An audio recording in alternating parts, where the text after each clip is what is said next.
Bonjour, nous sommes réunis ici pour la journée mondiale de la spondylarthrite, le 6 mai. Donc nous avons tenu à nous impliquer pour cette journée dont le thème est « Bouge avec une spondylarthrite ». Et pour cette occasion, nous avons demandé au Tullist Athletic Club de nous accompagner dans cette marche cet après-midi. Nous avons avec nous deux représentants, Gérard et Bernard, qui sont les entraîneurs et qui vont vous expliquer un petit peu comment ça se passe et de quoi est fait leur quotidien avec la marche. Voilà. Comment se passent nos séances? C'est-à-dire qu'il y a 2 séances hebdomadaires, le mercredi après-midi, 14 à quand c'est fini, et le samedi. Alors, ces 2 séances ont lieu, ça c'est pour le sport santé. Puisqu'il faut savoir que dans la marche nordique, vous avez le sport santé et la compétition. Par contre, on ne parle jamais compétition aux personnes qui viennent au club. Il faut que ce soit elles qui fassent la démarche, qui aient envie de faire de la compétition, puisque là, c'est complètement différent. Là, c'est pas 5 km, hein, ni 10. Hein. Par rapport aux autres clubs, qui est différent. On a essayé le gabarit Fédération Française d'Athlétisme. Au bout de 2 séances, on nous a dit ça va pas. Oui, parce que vous mettez un entraîneur devant et un entraîneur derrière, tout le monde a la queue leu-leu.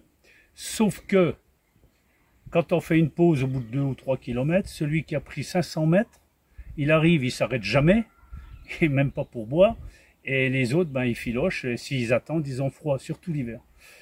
Les gens choisissent leur parcours, la distance qu'ils veulent faire.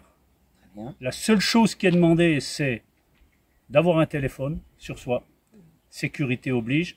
On a, cette année, on a fait passer, enfin non, c'était l'année dernière, hein, 8 de premier secours, là, le truc secouriste.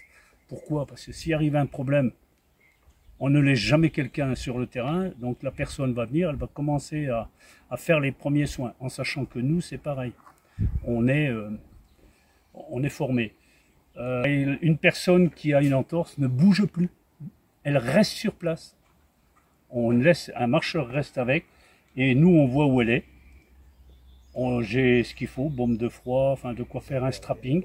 On va chercher la personne pour pas aggraver la blessure qu'elle a. Voilà, c'est surtout ça. Donc la marche nordique par elle-même, il faut savoir que par rapport à la course à pied, vous faites travailler le bas, donc on va dire 60-70%, et le haut, c'est les 30% ou 40% manquants. Donc vous travaillez sur tout le corps. On a des personnes qui sont arrivées à 5 chez nous, qui marchent à 7 maintenant. Mais ça, c'est la personne qui le sent. C'est pour ça qu'on leur laisse le choix. Oui, nous on suit un peu les recommandations de l'OMS en plus au niveau de l'activité marche. Et justement, par rapport aux personnes atteintes de rhumatisme, donc de spondylarthrite par exemple, ou même avec un handicap, hein, puisque c'est une maladie handicapante, d'après vous, qu'est-ce que ça peut apporter à ces personnes de pratiquer cette activité? De faire bouger tous les muscles, toutes les articulations. Et surtout les articulations. Parce qu'une fois que vous marchez, déjà vous avez les bâtons pour vous propulser un peu, quand ça descend pour retenir. Pour vous donner un exemple, la course, vous posez un pied, vous avez 80 kg sur le pied, sur la jambe.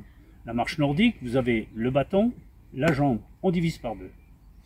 Oui, ça c'est important. Donc, aussi, alors dans les côtes, de forcer que sur les jambes, ben, on fait travailler le haut. Quelqu'un qui aura par exemple au début avec la maladie, aura des problèmes au niveau du bas, ben, il va compenser avec le haut. Donc, et il n'y a pas de contre-indication, en sachant que les deux, on est passé sur le billard avec le cœur. Hein. D'accord, oui. Ah oui, oui. Donc vous voyez, il fait de la compétition, je fais de la compétition. Et la marche, moi j'étais un ancien coureur, la marche nordique, ça m'a permis de revenir en 7 mois. Donc vous conseilleriez ça comme activité à tout le monde.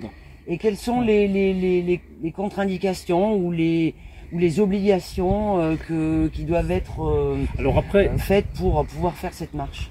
alors après, les contre-indications, c'est le docteur. C'est le docteur. Je conseille aux gens qui veulent faire une activité, déjà, 1, de voir le docteur, 2, de demander un test à l'effort, même si on va vous dire qu'en sortant le test à l'effort, vous pouvez tomber et mourir, c'est sûr.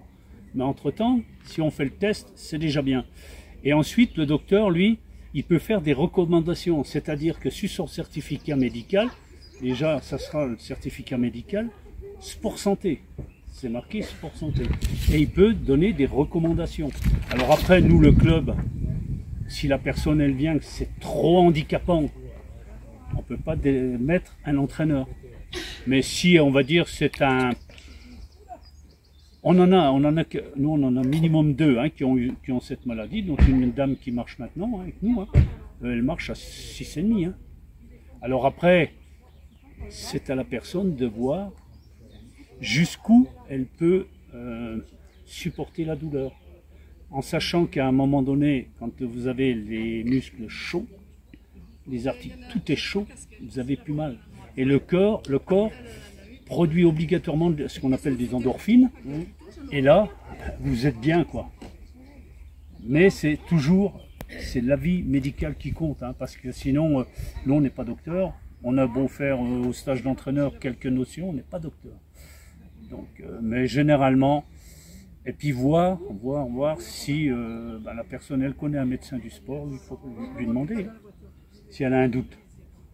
Très bien, alors après toutes ces recommandations, on va passer à la phase pratique. Donc bon challenge à tous, notamment à notre collègue de Corse, dont nous avons la casquette, et qui va faire les 110 km de Corse le samedi 6. Vous pourrez la suivre sur les réseaux sociaux. Merci beaucoup. Merci.